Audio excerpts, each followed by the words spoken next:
Hello, let me do a no ums video. It is not the weekend, it is Tuesday, August the 27th, but hey, let's get one in.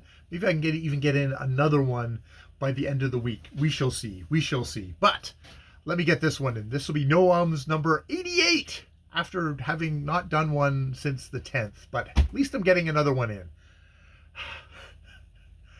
Baby steps towards being a functional person. Baby steps.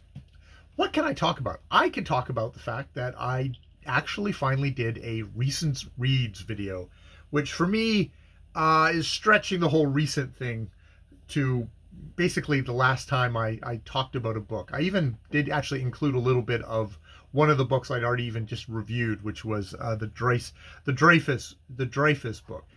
The video itself, I think, was actually, despite the results, fairly successful. I didn't and ah a bunch.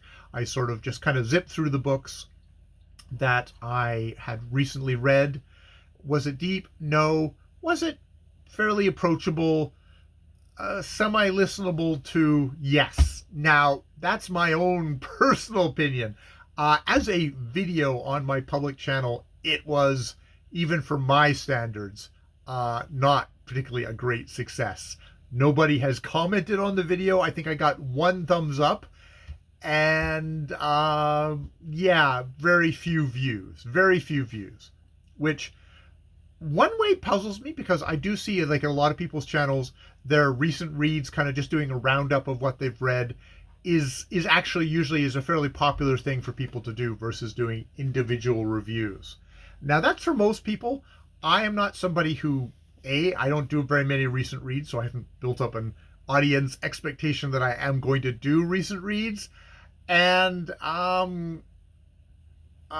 know, I despite like how well I think I did, maybe other people are just like, oh, I cannot take what was probably a 20-minute video long of John nattering about various books that I don't care about. So,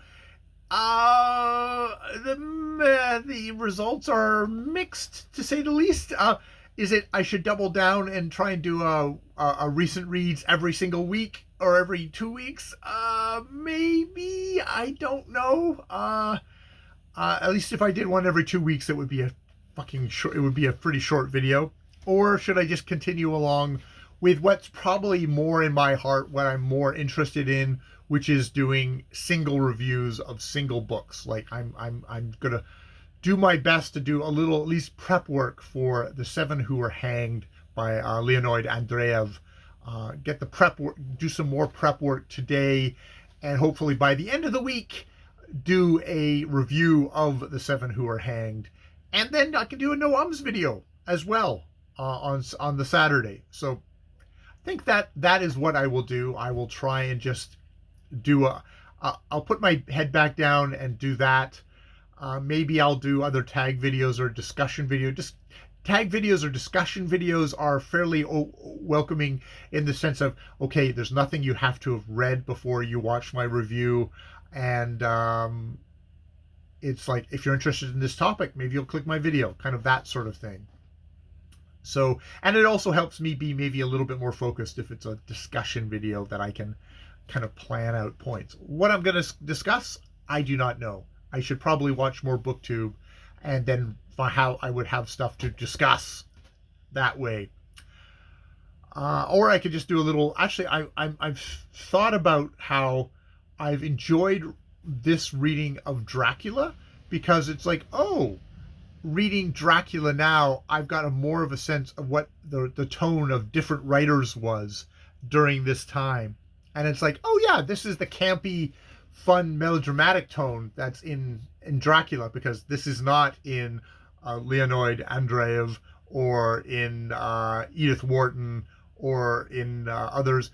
It's more Marsh in The Beetle, and definitely way better performed than Marsh in the Beetle. So that's kind of that could be a discussion. I don't know if it's more of a discussion than what I just said, though. But that said, yes, my last video, I think on a technical level was okay. On a actual level of anyone watching it was not that great even for me. Hopefully that had more to do with the subject matter. It might also just have to do with the fact that BookTube is a social thing where people are having conversations with each other, and I'm not really participating in the conversations. So if I suddenly pipe up in a corner, I shouldn't be surprised that people are like, well, we're over here having our discussions and they're not paying attention to me, which is fine, I just do not have the spoons to get into discussions with people with my with being interested in getting my writing done. That's the other thing I'm very much more interested in, is writing my stories, my really low rent uh, uh, ridiculous erotica is what I'm interested in. It's not like high literature that, oh, they'll be sorry that they didn't pay attention to me. It's like, no, I'm over in the corner writing my wank stuff, and I'm enjoying myself, but I make no claims that particularly what I'm doing has any great social or literary value. It's just it's enjoyment on a couple of levels for me, which I have to enjoy. So that's everything I think I have to say. I'm continuing to do my vocal exercises. I'm trying to focus on, again, trying to be a better speaker. But you also have to have content, and I guess you need to have cultivated an audience. And I'm gonna have to think about that. Like, what am I willing to do? What kind of time am I willing to put in to cultivating an audience? And that isn't like a calculating, oh, I just want people to listen to me. I'll pretend I'm listening to them. It's like, I don't want to do that. I do like, there's people I genuinely like and I watch. But yeah, I'll have to decide, what really do I want? What do I really want? I mean, I'm perfectly happy making videos that no one watches, because I have this channel and I've poured enormous amounts into this. So we shall see. All right, I will leave it there. More videos later.